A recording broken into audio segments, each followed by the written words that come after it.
ହୃଦୟର ଏ ଶୂନ୍ୟତାକୁ ଆଜି ପଚାରି ମୁଁ ଯେବେ ଶୁଣେ, ପ୍ରତାରଣା କିଏ କାହାକୁ ଦେଇଛି, ପ୍ରତିଧ୍ୱନି କହେ ତୁମେ ତୁମେ ତୁମେ।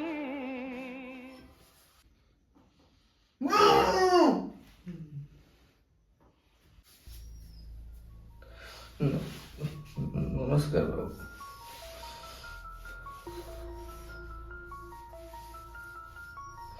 ଚିହ୍ନି ପାରିଲି?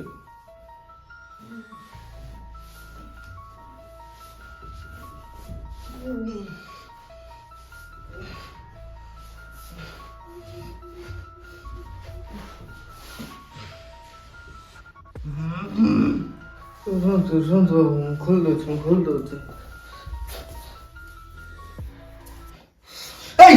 ତୁ ଶୁଣା କେବେ? ମତେ ଏଠି ବାଛୁଆ ଖୋଲ, ମତେ କହିଲି ଖୋଲିଦେବି ବାବୁ ଆପଣଙ୍କୁ। କିନ୍ତୁ ପ୍ରଥମେ ଗୋଟେ ଗପ କହୁଛି, ଆପଣଙ୍କୁ ଶୁଣନ୍ତୁ। ମତେ କିଛି ଗପ ଶୁଣିବା ନାହିଁ, ମତେ ଖୋଲ, ଏବେ ମୁଁ ଘରକୁ ଯିବି।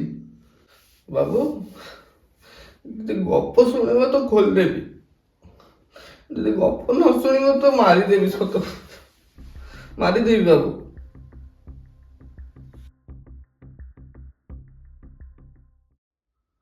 ଗୋଟେ ଗାଁରେ ନା ବାବୁ, ଗୋଟେ ଗାଁରେ ଗୋଟେ ପୋଖରୀରେ ଥିଲା ବାବୁ। ସେ ପୋଖରୀରେ ନା 5ଟା ମାଛ ରହୁଥିଲେ। ସମୟ ବିତି ଯାଇବା ସହିତ ଗୋଟେ ଗୋଟେ ମାଛ ମରି ଚାଲିଲେ, ସମସ୍ତେ ମରିଗଲେ ବାବୁ। ଲାଷ୍ଟକୁ ନା 2 ଜଣ ଥିଲେ, 2 ଜଣ ବଞ୍ଚିଥିଲେ। ଗୋଟେ ହେଲା ବାପା, ଗୋଟେ ହେଲା ତା ଝିଅ। ଛୋଟ ମାଛଟା ଯିଏ ଥିଲା ତା ଝିଅ ଥିଲା ବାବୁ। ସେ ଯୋଉ ଲୋକଟା ନା ସମସ୍ତେ ଚାଲି ଯାଇଥିଲେ ହେଲା, ସମସ୍ତେ ଚାଲି ଯାଇଥିଲେ। ତାର ଯିଏ ବି ଥିଲା ସେଇ ଝିଅଟା ଥିଲା। ତ ସେ ଝିଅକୁ ସେ ବହୁତ ଭଲ ପାଏ, ତାକୁ ସବୁ ବାକି ତା ନଜରରେ ରଖେ। ତା ଖୁସିରେ କେବେ ଆଞ୍ଚ ଆସିବାକୁ ଦିଏନି ବାବୁ। ସବୁବେଳେ ତା ଖୁସି କଥା ଭାବୁଥାଏ ସେ।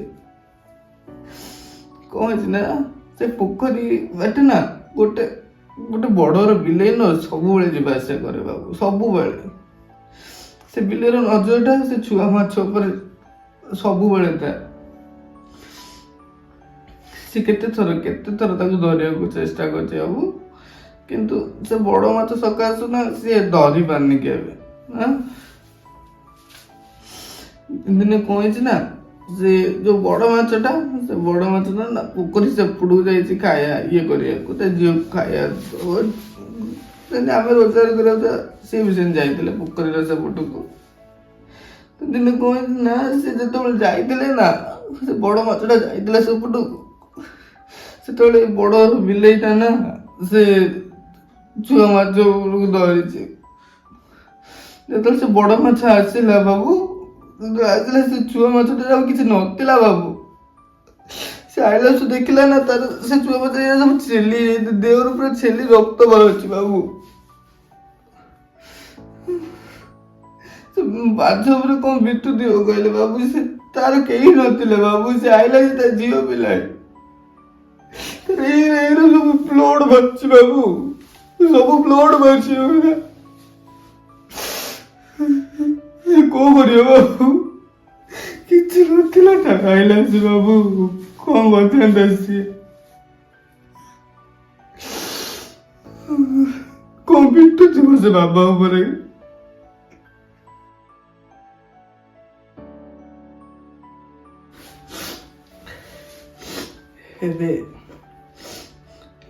ଏବେ ଆପଣ କୁହନ୍ତୁ ବାବୁ, ସେ ବିଲେଇକି ଛାଡିଦବା କଥା ନା ମାରିଦବା କଥା?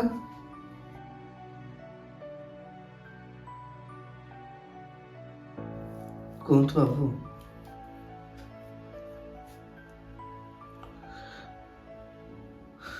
କୁହନ୍ତୁ।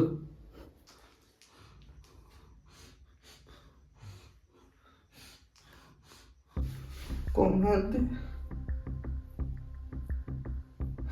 ବାବୁ କହୁନାହାନ୍ତି ବାବୁ କହୁନାହାନ୍ତି ମାରିଦବୁ ମାରିଦବୁ ମାରିଦବୁ ମୁଁ ଏଇ ଶୁଣିବାକୁ ଚାହୁଁଥିଲି ବାବୁ